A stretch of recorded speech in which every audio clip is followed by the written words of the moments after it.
Assalamualaikum warahmatullahi wabarakatuh. Sobat sehat semuanya, jumpa lagi dengan saya Om Bain dalam acara Orkes Obrolan Kesehatan di Rumah Sakit Umum Aisyah Ponorogo.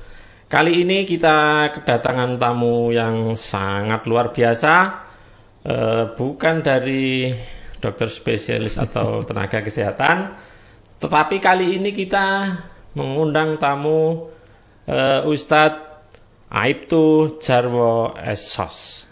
Baik, sobat sehat semuanya, kita sapa dulu Ustadz Jarwo. Assalamualaikum Ustadz. Waalaikumsalam warahmatullahi wabarakatuh. Alhamdulillah kabarnya baik sehat, ya? Jasmani dan rohani dan ekonomi ya. Baik, nggih Pak Ustadz. Nggih. Jadi kali ini kita ngobrol tentang kesehatan yang lain ya. Kalau biasanya kita ngobrol itu selama ini terkait dengan jasmani. Nah, kali ini kita memang sengaja bahwa kesehatan itu sebenarnya bukan hanya kesehatan jasmani saja. Betul sekali. Tetapi rohani, terus tambahan lagi ekonomi. Jadi misalkan jasmani ini sehat, rohani ini sehat, ekonomi ini rusak. Wes, ora dadi Pak. Makanya ini tiga-tiganya kunci. Ini ilmu tambahan ini bagi saya kita. Kaitannya dengan pola hidup nanti seperti itu. Jadi Pak Ustadz, kalau selama ini kita mendatangkan dokter spesialis, baik itu spesialis fisik, karena kemarin kita juga mengundang spesialis jiwa. Ini juga jiwa kita harus sehat ya. Betul. Nah, untuk kali ini ya, rohani ya, rohani. Mudah-mudahan nanti bermanfaat bagi sobat sehat semuanya, baik yang di Ponorogo khususnya dan umumnya masyarakat secara umum. Jadi gini Pak Ustadz, terkait kesehatan ya, kesehatan ada jasmani, udah ini tidak kita bahas, tapi hari ini kita bahas terkait dengan kesehatan rohani. Betul. Jadi bagi karyawan tentunya terutama di rumah sakit, betul, ini harus sehat jasmani dan rohaninya juga. Betul. Dan yang penting tadi ekonomi. Ini bayar terus sehat. Yang gaya tenang. Alah wes, jan banter ngaten playune banter.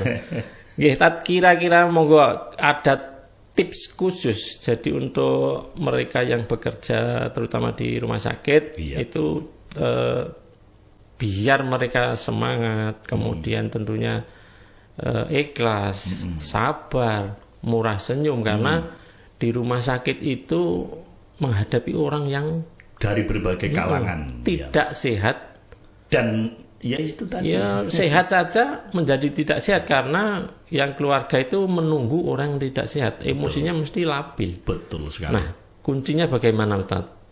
Kunci yang pertama adalah bagaimana kita itu semua itu endingnya ketika kita itu akhirat dulu, baru dunia ikut. Jadi semua aktivitas itu kalau diniati akhirat dulu dia ikut, insya Allah wis ngerjakno apa-apa insya Allah. Betul. Seperti tak sampaikan ning dunia kita itu ibaratnya koyo wong tuku sapi ini ngojo tuku dadung. Kan seperti itu di Jawa. Nek tuku sapi, jenengan tumbas sapi wonten pasar Jetis, pasti oleh dadung. Ya tuku pasti dadung. Akhirat kita tuju karena kita di dunia ini tugasnya telu. Yang pertama di Quran surat 51 ayat 56, surat Al-Fatihah, wa ma khalaqtul jinna wal insa illa liya'budun. Jadi untuk beribadah, ibadah itu luas sekali begitu loh. Dan ladang ibadahnya terutama khususnya dulu-dulu saya yang bekerja di Rumah Sakit Umum Aisyah, ini sudah ladang yang luar biasa, menjadi orang yang baik ketika khairun nas anfa'uhum linas. Sebaik-baiknya yang bermanfaat bagi orang lain. Lah, bermanfaatnya bagaimana? Kudu tingilmoni gitu loh. Ini tugas yang pertama. Tugas pertama sebagai hamba Allah itu kon ibadah. Ibadah itu luas. Yang kedua, manusia itu di dunia, wa id qala rabbuka lil malaikati ini ja'ilun fil ardi khalifah. Di surat Al-Baqarah 30 itu kita sebagai khalifah di muka bumi. Nah, khalifah itu duta besar Allah di muka bumi. Nah, duta besar itu tergantung dari apa profesi kita. Nah, tugas pokok fungsi kita itu apa, tupoksi kita. Nah gitu. Jadi seperti itu. Jadi kalau diaplikasikan itu di Quran surat An-Nisa 36, hablum minallah wa hablum minannas. Kemudian tugas yang ketiga, kita itu sebagai makhluk Allah. Jadi tiga itu, hamba Allah, kemudian khalifah Allah, dan makhluk Allah. Seperti makhluk yang lain. Ya, makanya istilah manusiawi. Seperti itu. Jadi berawal dan berakhir. Maka dari itu, kunci yang pertama, bagaimana kita menempatkan semua itu, niat itu diniati akhirat, diniati ibadah. Nah, insya Allah dunyane katut seperti itu. Nah, untuk mencapai itu bagaimana? Ternyata para ulama itu ngarang buku apapun itu, yang pertama yang dikutip adalah niat, faktor niat. Ya, kebetulan ini dengan Mas Arba'in, itu ada hadis Arba'in. Bukan Arba'in ya. Hadis Arba'in itu yang pertama, innama a'malu biniyat wa innamal likulli imrin ma nawa. Nah, semua amal itu tergantung dari niatnya, dan setiap orang itu memperoleh dari apa yang diniatkannya. Nah, maksud niat itu betul-betul ya, mulai dari rumah itu diniati siji ibadah. Ya, betul, dalam niat itu dalam hati. Ya, karena niat itu sebagian daripada iman. Nah, daripada iman. Jadi niat itu di dalam hati, ya, dalam hati diniatkan betul, kemudian diucapkan dengan lidahnya, kemudian diamalkan dalam perbuatan sehari-hari. Nah, seperti di rumah sakit ini kan menangani orang-orang yang satu mesti orang yang punya masalahnya loro gitu loh. Masalahnya loro. Masalahnya sakit. Dan sakit itu kan perlu biaya juga, betul? Perlu biaya juga. Makanya tidak semudah yang dibayangkan. Saya bisa membayangkan. Berat betul ya, di rumah sakit. Betul sekali. Karena gini jadi di rumah sakit itu beda dengan bank, kalau saya mengibaratkan. Kalau di bank itu isinya ya wong seneng. Iya. Mergane ya cukup duit. Pamane utangnya wis enek potongane sudah ada mikir wis enek sing dipotong ae seneng. Nompo.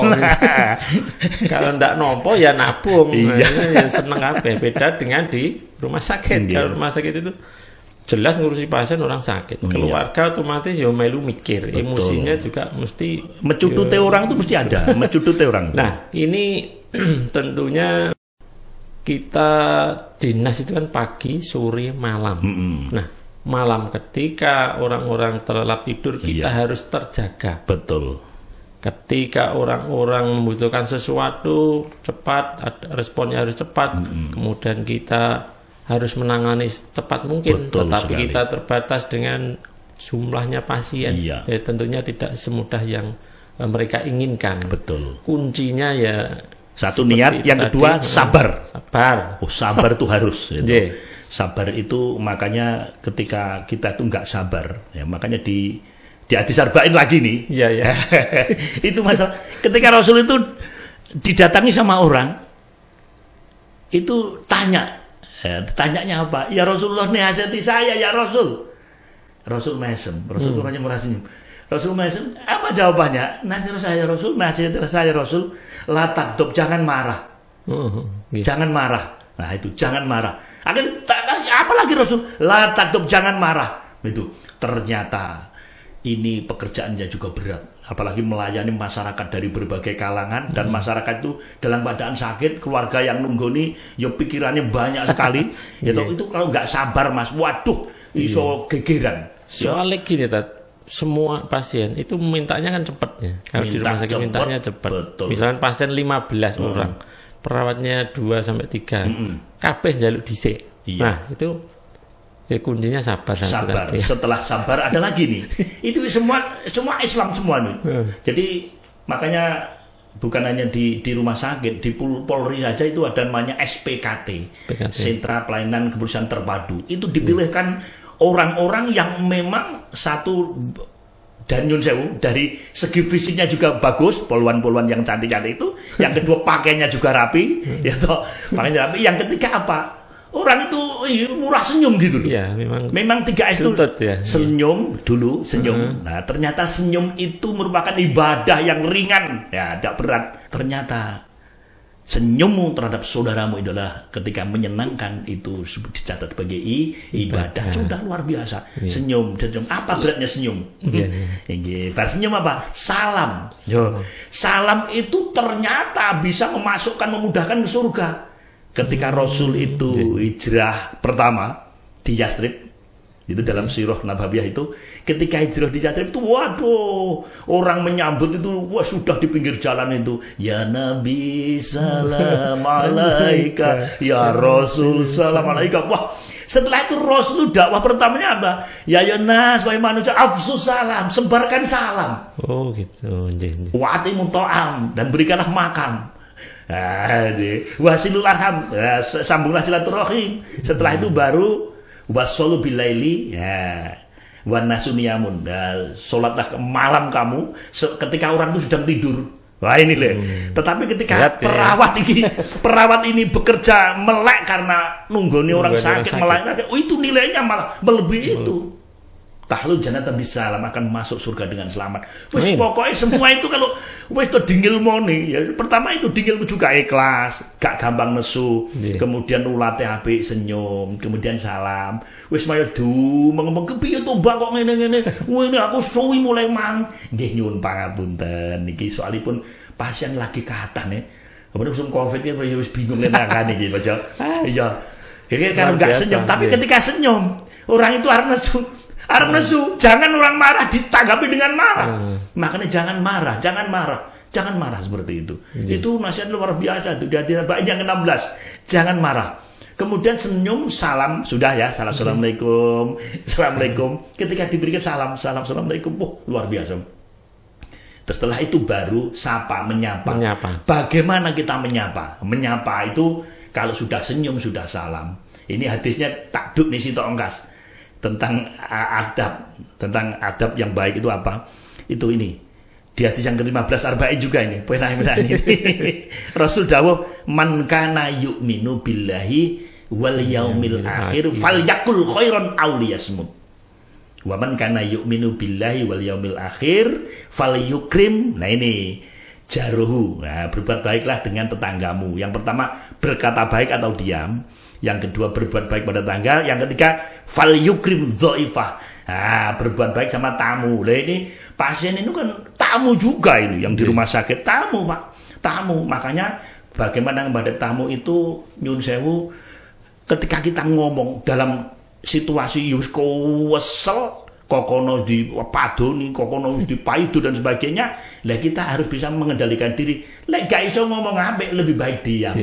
Diam, itu lho diam daripada emosi sampean wis nang rumah sakit yo padha kesel iki pasan lho tak dadi ndakane Mas itu ya kudu sabar ya setelah itu jadi lebih baik diam kalau nggih nyuwun pangapunten nggih dan sebagainya itu kan lebih enak nggih nyuwun pangapunten nggih sabar nggih lah seperti itu pasien harus nesu bingung nyuwun pangapunten nggih kula niki namung ten sak menten pasien kathah lho Bu ini dan sebagainya nggih nyuwun pangapunten sabar nggih lah seperti itu jadi lebih baik berkata baik. Kalau nggak bisa lebih baik diam, wis meneng bakso diabani wong wis mau negara guyang guyu. Orang akhirnya kan jibek dhewe Mas.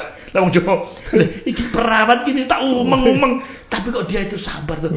Wah, ternyata ini Islam tuh luar biasa seperti itu. Jadi lebih baik diam atau berkata baik. Sabar, diam terus mungkin ya saat ini bisa ditahan emosinya. Iya, terus terang nanti kalau di rumah bojone dikabruki mau di rumah sakit seperti itu. Salam ya. Makanya ketika senyum salam sapa itu dan berbuat baik kepada tamu yang baik itu saya mengalami sendiri karena saya kalau ada keluarga sakit itu terus terang pasti di sini di Aisyah mesti ngebel sampean itu. Karena saya merasa pelayanannya bagus begitu. Karena bagus, ya masjidnya juga hidup, ya bersih dan sebagainya, temannya bersih. Itu merupakan pilihan yang sangat luar biasa. Pokoknya nyanyi Aisyah seperti itu. Kenapa?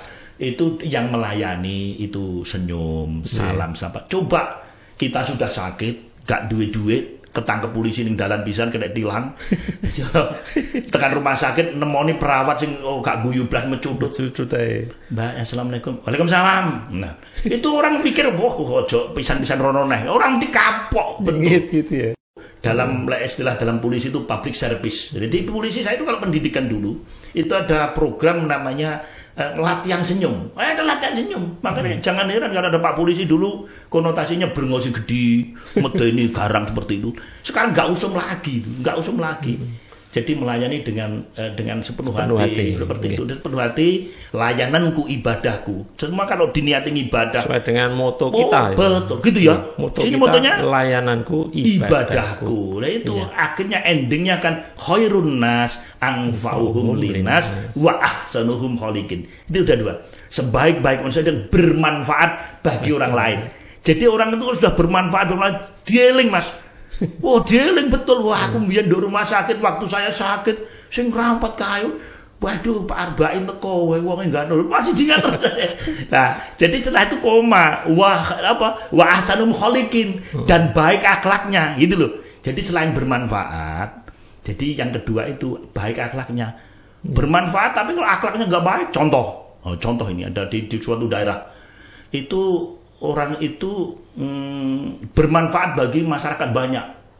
Wis tonggone dalane rusak wis dibangun nih, pengen TV gek nih. Nah, itu orang konotasinya kan mesti waduh orang ku apik men. Tapi ini wa ahsanuhum kholiqin dan baik akhlaknya. Ternyata uang itu sing dinggo ngono kuwi dhuwit ngerampok. Nyuri tapi nyurinya bukan di situ tapi di luar daerah. Itu ada seperti itu. Itu gak lengkap Jadi harus istilahnya harus ini di hadis itu dipanjang itu harus itu masih koma. Sebaik-baik manusia yang bermanfaat bagi orang lain dan orang itu yang baik akhlaknya. Baik akhlaknya apa? Mulai dari sabar, ikhlas, senyum, salam, sapa. Wes pokok itu kuncinya. Sampai ketemu Pak Jarwo nanti aku mencudut Mas. Nah, seperti itu. Ya jadi senyum, salam. Assalamualaikum, waalaikumsalam. Ya lah seperti itu. Berarti ini kunci bagi karyawan kita nih. Jadi alhamdulillah ini kira-kira karyawan Rumah Sakit Aisyah ini profesinya sebagai tenaga kesehatan itu ya profesi yang mulia tentunya. Betul. Tetapi dengan syarat itu tadi, ketika bekerja harus ikhlas, niatnya baik, ikhlas, sabar, senyum, salam, sapa. Dan ketika dilaksanakan atau diterapkan dalam lingkungan kerja, ya tentunya tadi yang disampaikan Pak Ustadz di awal, tuku sapi, ojo tuku dadu. Iya, lek tuku sapi mesti oleh dadu. Bonusnya gitu. Dadu. Jadi bekerja, niatkan ibadah, insya Allah nanti dunianya kena. Iya, rezeki itu bukan hanya dari gaji loh. Rezeki ini keluargane sehat, ya tahu. Sekolah ditompo ndek ngono, nyambut gawe ditompo, itu rezeki juga. Itu. Baik Pak Ustadz. Kira-kira seperti itu yang bisa kita perbincangkan. Demikian Sobat Sehat semuanya. Obrolan kita kali ini dengan Ustadz Jarwo ini sebenarnya beliau ini aibtu, tetapi mau disekolahkan jenderal tidak mau. Katanya takut dipindah. Hidup ini pilihan, seperti itu. Sing penting iso ceramah nyanyi-nyanyi gitu bebas itu. Oleh Pak Jokowi diminta untuk sekolah periwara tidak mau beliaunya. Pilih berdakwah kemana-mana bebas gitu. Oke, baik sekali lagi Ustadz, terima kasih atas kehadirannya kali ini. Insya Allah lain kali kita sambung lagi dan terima kasih atas kehadirannya. Mudah-mudahan bermanfaat bagi Sobat Sehat semuanya. Dan terakhir ada kurangnya mohon maaf. Assalamualaikum warahmatullahi wabarakatuh. Waalaikumsalam warahmatullahi wabarakatuh.